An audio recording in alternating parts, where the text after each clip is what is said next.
Hello, and what's up everyone? Welcome back to part 5 of my Bloodborne playthrough series. In the last episode, we just defeated Father something or other, the werewolf boss, the gentleman who was posing as a hunter, but actually turned out to be a beast himself. Oh, the irony. I honestly have to wonder whether or not he actually knew how far he was from his humanity. But, nevertheless, we put him out of his misery. And, yeah, now we'll explore this area.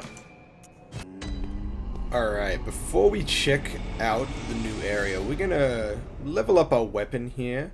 We're also gonna level up our character with our remaining souls. And we might just do a little bit of an investigation of this area and take a close look to see if anything has changed in here. We haven't really given this much of a look, but we may as well check around here, see if there's any little secrets I ought to know about. You never know what they might hide within this little hub world. Or this hunter's dream, I suppose they call it. Now we got a +2 sword spear. We are going to be just destroying whoever comes in front of us. Like, the +1 version of it was already pretty damn solid. But now it's on a whole other level. So I don't think we're going to have a very hard time now. Though, who knows what Bloodborne still has to throw at us. There still appears to only be notes back here. These notes just give you little tips on how to play the game, like, you know, hold a charge attack behind someone to get a visceral, that sort of stuff. Like, roll out of the way, press X on doors that are closed to open them, just like stuff you don't really need to know. Like, look, you can read it, but like, it's not important. It's not sweet. I was wondering where the doll had wandered off to. She's just chilling over here, doing her thing. Did you speak with Gehrman? I think so. He was a hunter long ago, but now serves only to advise them. He is obscure, unseen in the dreaming world. Still, he stays here, in this dream. Such is his purpose. Right, so I suppose he's the guy who was giving us tips earlier in a wheelchair. Seems like he's truly past his prime for what it's worth. I guess he's here just to give us a little bit of a point in the right direction. Actually, she might have a little more to say. We didn't check. Ah, the little ones. Inhabitants of the dream. Right. They find hunters like yourself, where speak words they do not. But still, aren't they sweet? I guess? So I was given this hot tip from my Twitch chat that you can actually do various gestures at the doll, and she will give all sorts of responses based on whichever gesture you're doing. Although not all of them have a specific response, most of them have some sort of unique response that she'll do based on the gesture that you're doing.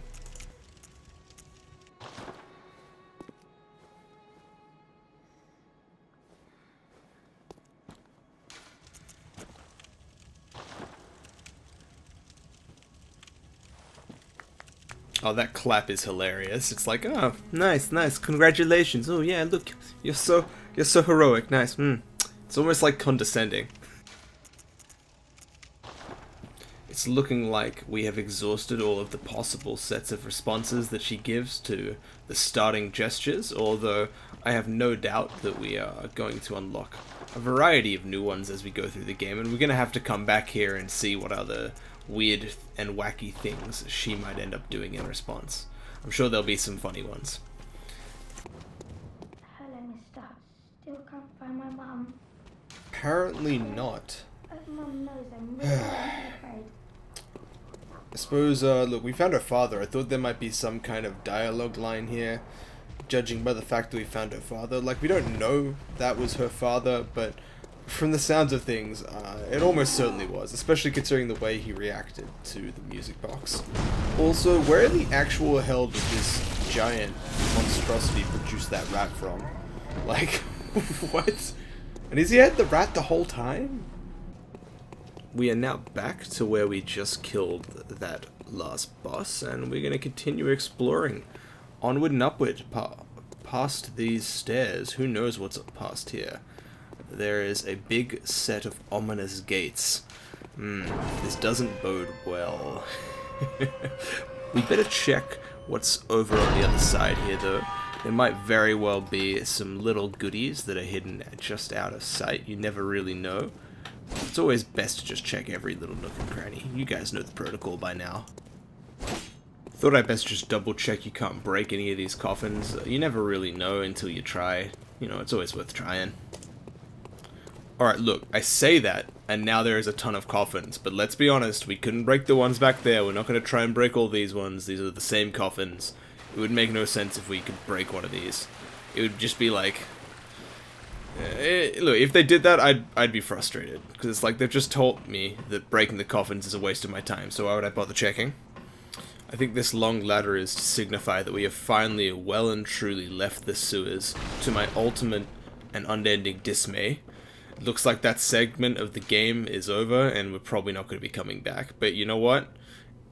It was nice while it lasted. And you know what? I think we can all look back and cherish those moments we shared within that dirty water. Because they may have well been the best moments within Bloodborne. So, for those who didn't quite catch that note, it said the Briggenworth Spiders hides all manner of rituals and keeps our lost master from us. A terrible shame. It makes my head shudder uncontrollably. Now, I have no idea what on earth that message is going on about.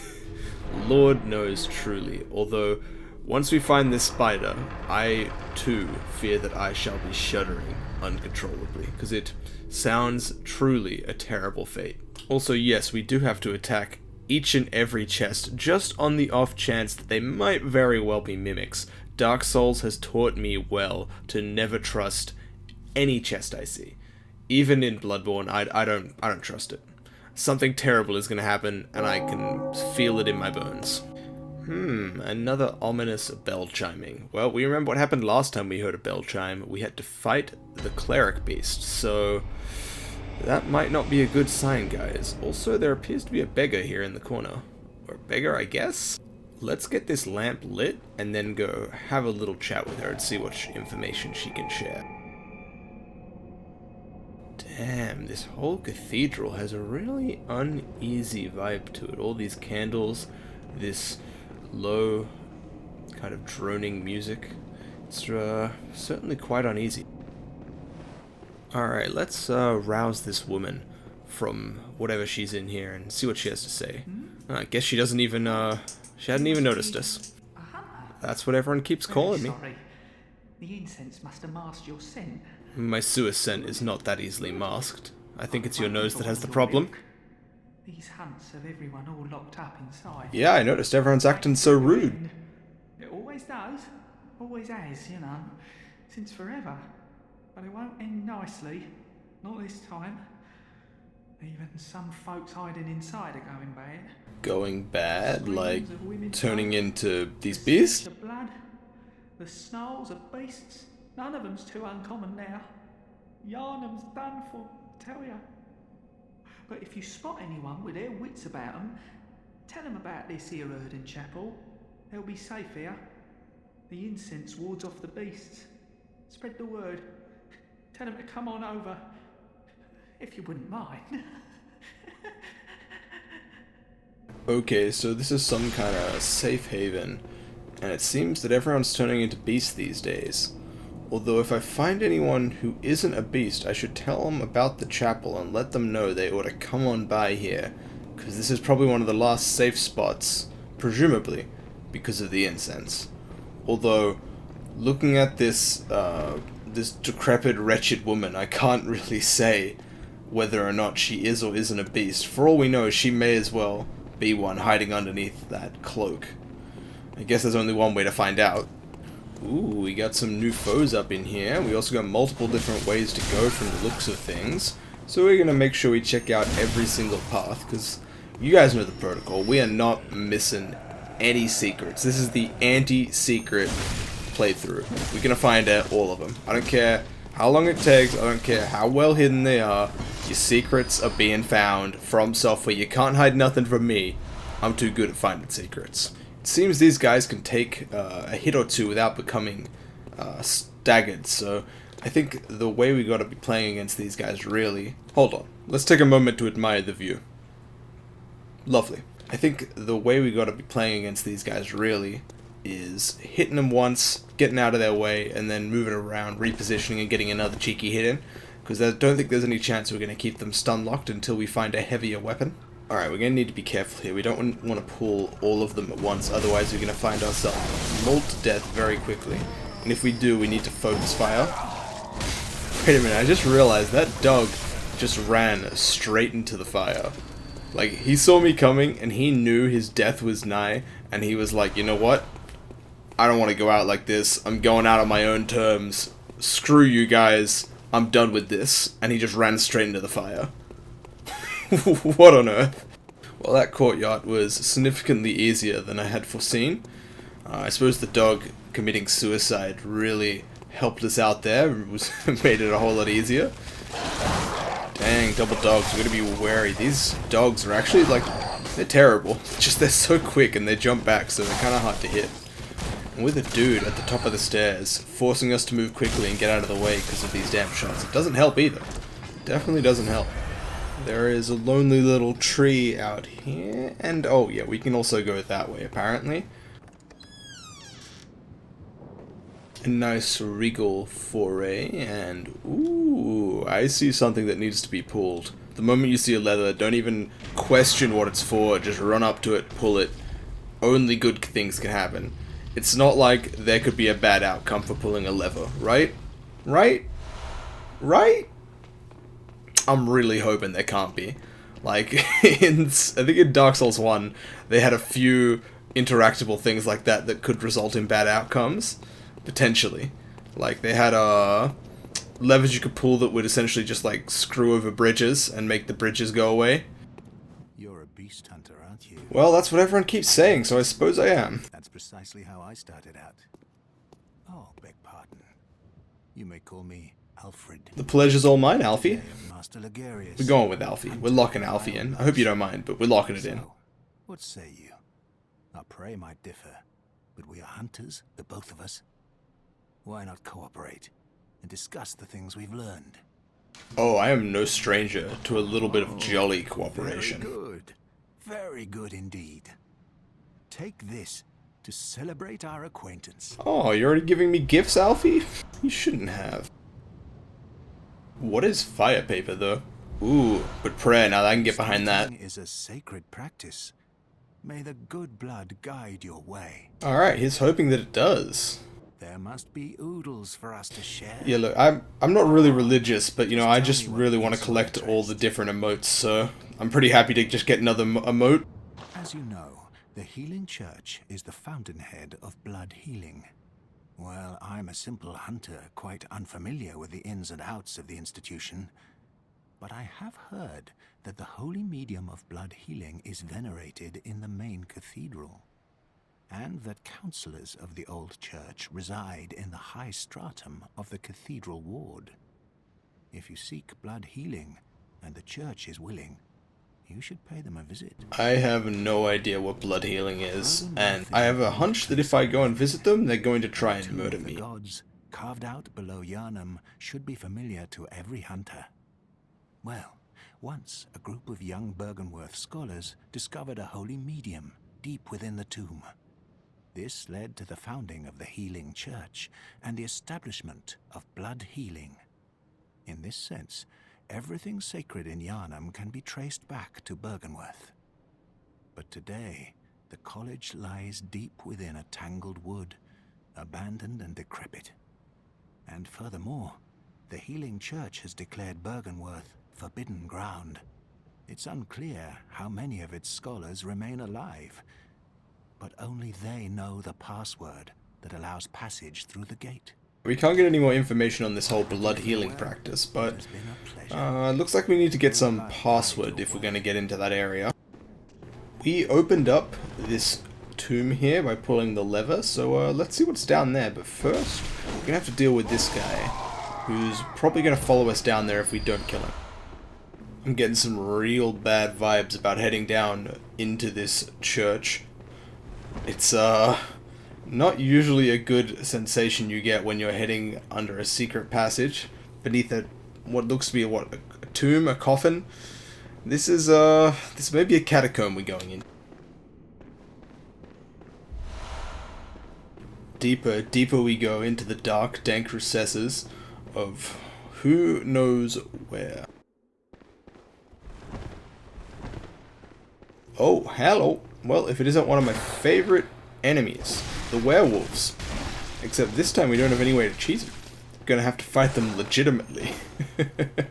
Well, that's life.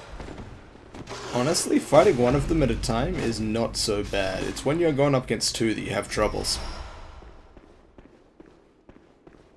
So I figure that way is going to lead us to some new area. So before we want to go there, I really want to explore all of this cathedral first. So we're going to see what these other ways have to offer before we go any deeper. Can anyone explain what on earth I'm looking at right now? What is this monstrosity, and why is it going to instantly kill me? That's what I know for certain. These things look horrific. Apparently he is exceptionally easily stumbled. I can't seem to get viscerals on him, but I just keep heavy attacking him, and he just can't get around to get me because he just keeps stumbling. This, seems way too easy. What the hell?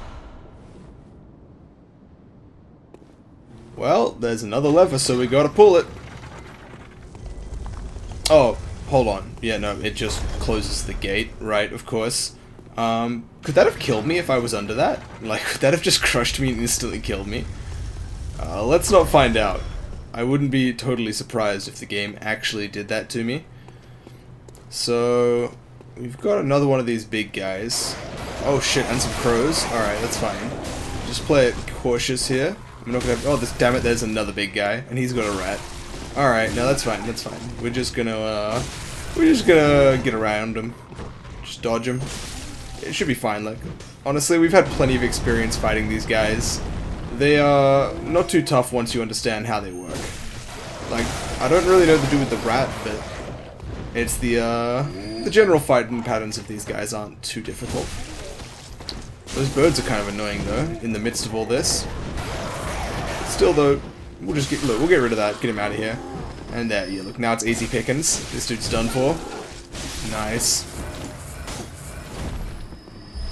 Yeah, honestly, once you figure out how these guys work, they're really not that tough. Like, they're slow and lumbering, their attack patterns are pretty predictable, and it's pretty easy just to get behind them and hit them from the back. Like, that's all you really need to do against these guys. If you're behind them, you're pretty much safe. Although, you know, like, they do have a few moves that they can sometimes spin with, like that backhand there that caught me right at the end, but honestly, it's not something that you're gonna have a hard time with once you've done it a few times. I wonder what made this crater. Well, there's a nice view if nothing else. Really interesting cityscape that we're looking over onto. Just quickly check whether or not they're hiding anything below here. It seems like a opportune moment for them to put something right on the edge that you have to drop down onto. They occasionally sneak those things in areas where they don't think players are going to walk up to the edge because it's just like, looks too obvious, like it's an obvious drop. So it's always good to check those spots. You got to be a little cautious. Oh, there's another big guy who's got himself a giant ball and chain. Although, if he's anything like the last guy, this is going to be an easy, clean sweep. Oh, it takes so long to get up. Look at that. And look how easy it is to get behind him. Are these guys all this easy? Like, oh man. He's already dead. I thought he was going to be way harder. He wasn't as easy as the last guy, because I actually had to dodge there, but like... these guys really aren't that tough. I don't know. Maybe if there's multiple of them, it'll end up being much more difficult. You know, a bit like those other big guys that we've already seen. If you combine plenty of them together, it'll probably make it a whole lot more difficult, because we won't just be able to stun lock them or dodge the single one that easily. Looks like we've cleared off all of this area, so all we gotta do is check down here, and then we're done.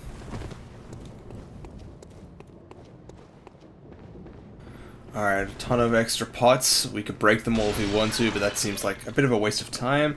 And a mimic. Alright, not a mimic. Maybe a mimic. One day it will be a mimic, surely. We've also got this door here, but lo and behold, it's closed.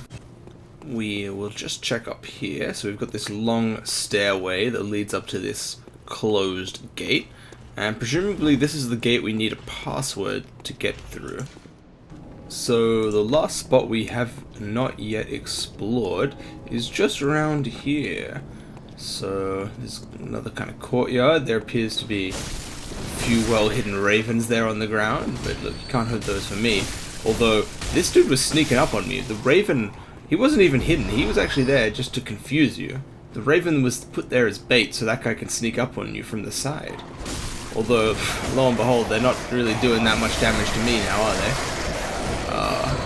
Goddamn, these ravens though. But those are the new NPCs. They don't seem like they're too difficult, at least. They die pretty quickly. You know, with this weapon, the spear sword, like, you put out a lot of damage very, very quickly. It's hard for the enemies that are slow and lumbering to keep up with it, really. Rightio, we have another one of these guys. Time to put my statement to the test. Let's see how easily we can deal with this guy. What did I say? Just hit him with a quick, rapid succession of hits. Before they can even do anything, they're dead. It's really that easy. I suppose if we had given them enough time for both those guys to be on us at once, it might have put us in a bit of a situation. Oh, this shield is an absolute joke. This shield is the worst item in the game. It's the only shield in the game, and it is solely here as a little joke towards shield users in Dark Souls. Shields are nice, but not if they engender passivity. And what that means is shields cause players to play passive, and unfortunately passive gameplay ends up being exceptionally boring gameplay. So this shield here is put here as a little bit of a nod to the departure of shields from the Bloodborne series, opposed to the Dark Souls series that still features shields. I almost missed out on this little secret back here. It's, ooh, some lovely clothing, and what in the damn hell is that? No, seriously, what was that? Is there a trap for standing here and grabbing this item? Like, what is that? What is that thing? It's like a black hole, a rift in space-time? You know what? Let's stand it and find out. Look, we're doing this for science, guys. Oh, what's going on? I regret everything. Oh, Jesus, I regret everything. I'm so dead. What? No. I'm actually alive. Those levels I invested in vitality were well worth it, but what on earth was that? Alright, it's time for the best part of this game. Fashion Souls. Alright, what do we think? I think the top hat is a wonderful addition. Honestly, I love it. I think it really is the finishing touch that our character has been missing this whole time. I'm really glad we added this to our repertoire. Alright, I think we're going to call it there, guys. This episode's definitely on the longer side compared to the usual episode time frame. If you enjoyed the episode, make sure to leave a like and subscribe if you want to see more of this content, because we're going to be putting out a whole playthrough of Bloodborne, so stay tuned for that. I filmed these episodes live as well on Twitch, so make sure you check out my Twitch in the description if you want to get in on that and see some of the live suffering rather than these condensed videos. You're more than welcome to get a part of it. And if you really did like the content, let me know what you enjoyed about it. Let me know what your favorite parts were, and I'll try and hone in my content on exactly what you guys want to see. Well, I'll catch you guys in the next video where we're gonna find out what that werewolf was guarding.